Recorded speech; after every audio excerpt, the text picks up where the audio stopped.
Hi friends, Varalakshmi Devi వ్రతం continuous meaning లాగండి. కలసం అయితే ఇలా తయారు చేస్తాను చూసారు కదా.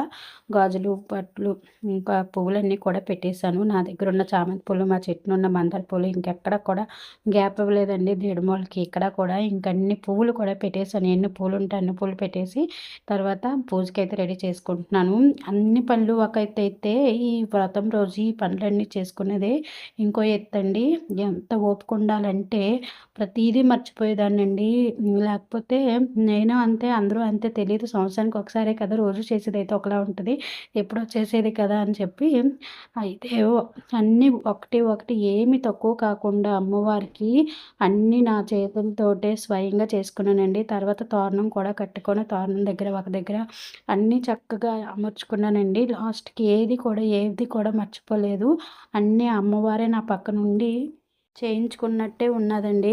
తొందరగా అయిపోయింది పూజ కూడా. ఎంత మనశ్శాంతిగా ఉంది అంటే, ఇంక అన్ని పనులు చక్కగా చేసేసుకున్నాను. పూజ మనశ్శాంతిగా చేసుకున్నాను. ఎప్పుడు కంగారుగా చేసుకునేదాన్ని. 12 లోపు చేసుకోవాలని కంగారు చేసుకున్నాను. ఈసారి రాత్రి పడుకోలేదు. అమ్మవారు అస్సలు పడుకోనివ్వలేదేమో అని అనిపించింది. నువ్వు పడుకోవద్దు, పూజ తొందరగా చేసేసుకో అన్నట్టుగానే నాకు చెప్తున్నట్టు అనిపించేదనమాట.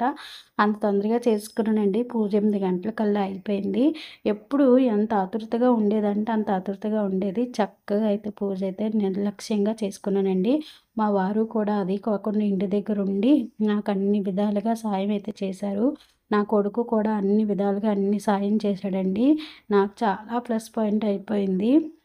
ఇంక అన్నీ కూడా చక్కగా అమర్చుకున్నాను. నేను ఎప్పుడు కూడా అరిటాకులతోనే పూజ చేసుకుంటాననమాట.